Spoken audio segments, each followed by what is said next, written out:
Dahil sa bagyo ay maraming bangkalan at litog na nagkalat din sa ugatan ng mga pipisik at pakawan. Kaya namin naisipan nga namin na manguha at mag-food trip din sa tabing dagat. At sa dami nga pala talaga nagkalat dito ng mga litog ay mauumay ka sa pamumulot.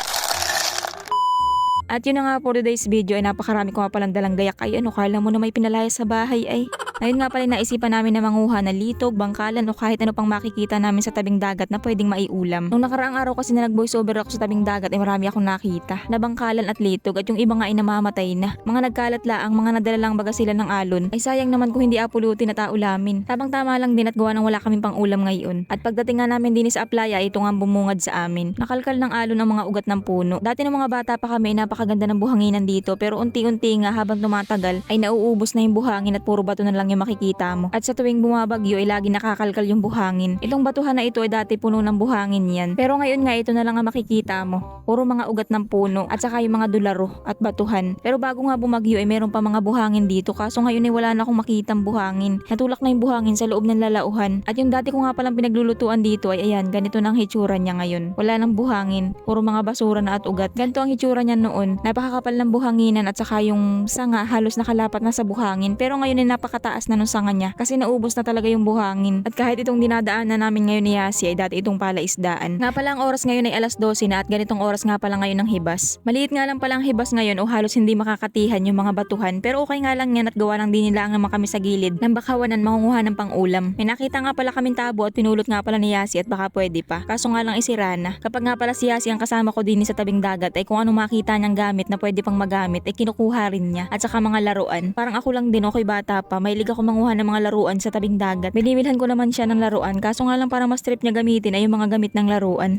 So yun na nga at nakahanap na kami ng pupwestuhan namin. At din nga pala sa pupwestuhan namin ay may mga nakita na agad kami na litog. Ang mga ganda rin nga palang litog o bigatan na hindi masyadong pinapansin din sa amin. Maliliit lang kasi ang laman nila. Pero nag-uulam din naman kami niyan kaso nga lang ay madalang. Kaya naman marami kanyan makikita dito at walang nangunguha niyan. Pero alam nyo ngayon kahit hindi ako nagbibideo basta nakakakita ako ng ganyan ay pinupulot ko. Aliw na aliw talaga ako sa pamumulot ng ganyan o kahit anong lamang dagat. Samantalang noon ay hindi ko masyadong inapagpapansin ng mga ganyang klase ng pang-ulam. Pero ngayon kahit walang camera naku lagi ako nangunguha niyan. Parang nagiging aliwan ko na ang pangunguha ng ganyan. At nung nakaraan nga nag-voice over ako din sa tabing dagat at marami nga ako nakitang ganyan. Ay hindi ako makapag-focus sa pagbo-voice over at gawa ng nasa isip ko yung pangunguha ng ganyan. Pero nanguha rin naman talaga ako pagkatapos ko mag-voice over. Pero alam nyo minsan nangunguha lang talaga ako niyan pero hindi ko naman niluluto. Kapag may pumupunta sa bahay na bihira makatikim niyan, edi binibigay ko na lang sa kanila. Nga pala itong mga bangkalan ay wala nang kahirap-hirap na hanapin at mga nakalabas na lang sila. Mga nagbalintong at gawa ng alon. At yung iba nga sa kanila ay mga namamatay na. Nga pala itong bangkalan at litog ay na-content ko na rin noon. O di ba pa ulit-ulit lang.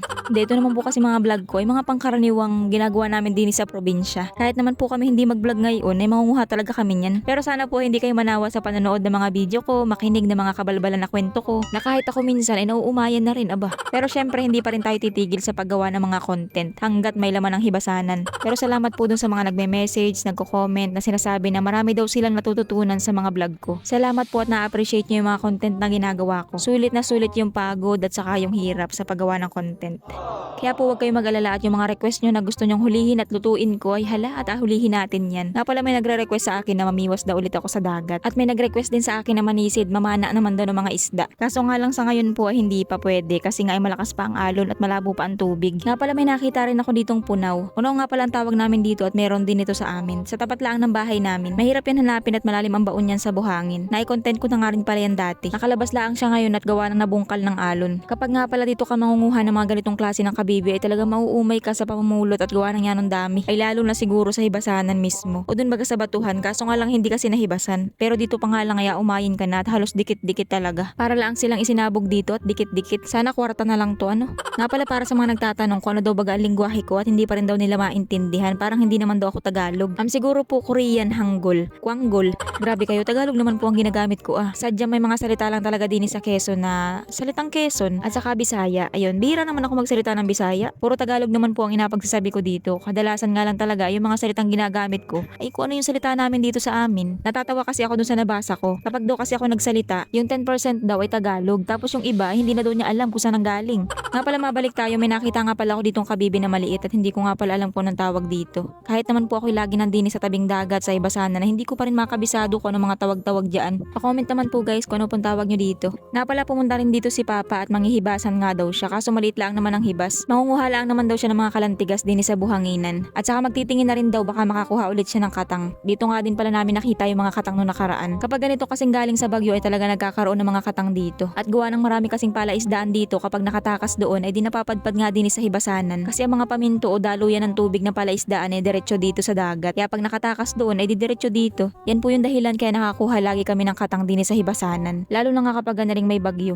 At masisira yung mga palaisdaan dito. Saglit nga lang pala kami nanguha pero marami na agad kami nakuha. Ay sa dami baga naman. Nanguha na nga pala ako ng panggatong at magluluto na kami. Tapos may nakita pa nga rin ako dito sa pinangunguhaan ko ng panggatong. Mga nakakalat lang talaga sila dito. Nga pala si Papa ay umuwi na at nakakuha lang siya ng mga kalantigas. Hindi nga siya nakakuha ng katang at gawa ng malabo pa ang tubig. Yung mga nakuha nga pala namin ay dadagdagan pa namin yan mamaya pagkatapos namin magluto. At iuwi namin sa bahay para kami ay may pang ulam. Nga pala ang bala ko sana luto dito ay yung luluyahan. Yung style baga na tinola. Kaso nga lang sa dami kong gayak na dala yung langis pang nakalimutan. Kanina pa nga pala si Yasin bad trip at yan ang usok. At kami ang tatlo ay sinisipon na hindi namin maintindihan yung direksyon ng hangin at paikot-ikot nakailang lipat na kami ng tungko. Mag-iihaw pa nga pala sana kami ng bangkalan pero sabi ko nga kay Johan ay tama na yung konti na lang na inihaw at talaga namang ako naiirita na sa usok. Nga pala buti na lang at may dala si Yasin ng mga sampalok. Yun sana iapapakin laang namin pero inilaho ko na nga laang siya din sa mga litog. At dahil nga medyo buko pa yung sampalok kaya naman ay kinulang nga sa asim kaya dinagdagan ko na laang ng kalamansi. So yun na nga kain po tayo mga katabudi. Nga pala shoutout kay J. Belen, Rex Carter, Randy Pitalbo, Abigail Adap, Majeline Loresca, Lay Montejo, Jeneline Francisco, Jessa May Camayudo at kay Carlo Jason Pedraza. Nga pala yung naluto kong litog ayun yung mga nakuha ko kahapon kasi nga binabad ko muna at may buhangin yan. So yun lang, bye!